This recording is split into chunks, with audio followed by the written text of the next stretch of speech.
So some of the really important psychological factors that we've been studying for many years include negative mood, depression, anxiety.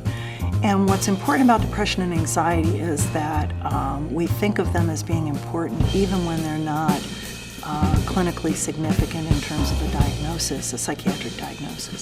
So even subclinical levels of anxiety and depression can be important in terms of the experience of pain.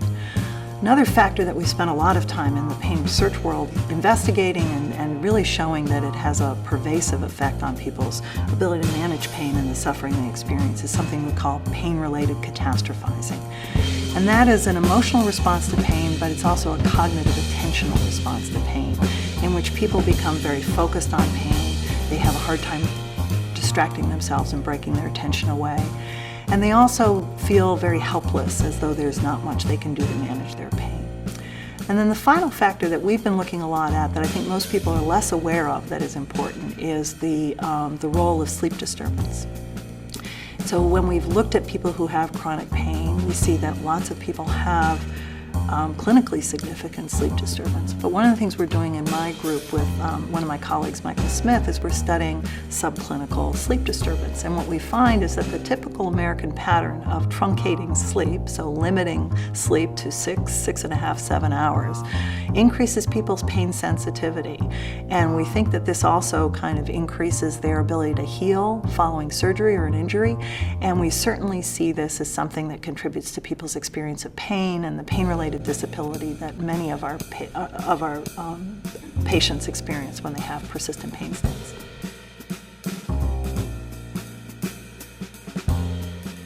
So the treatment options that are available, there's a wide range of treatment options that are used in mental health.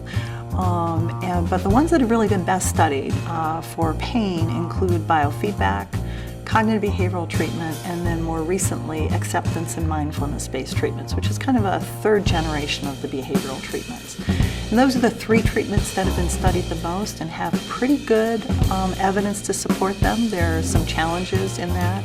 We're starting to think a lot about subgroups of patients that may benefit more.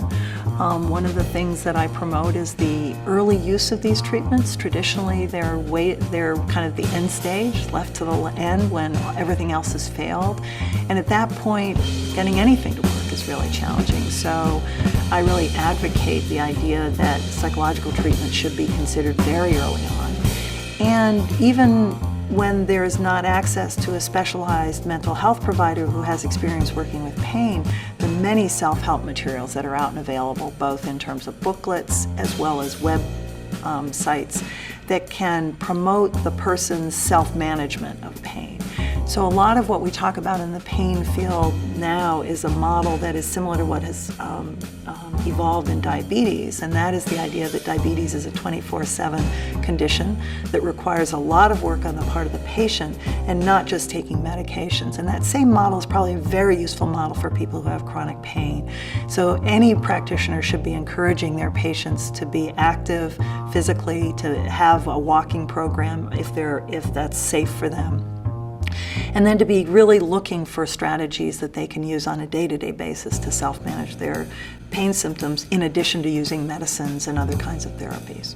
One of the other important things is that we're learning about is this idea that these subclinical psychological factors may be important very early in the process. And so there's quite a bit of data at this point that suggests that anxiety, depression, catastrophizing, and possibly even sleep disturbance are factors that are associated with greater postoperative pain, slower healing after surgery, and potentially put people at risk for then the persistent pain states that we see following surgery and injuries that we're then challenged to deal with in the chronic pain clinic.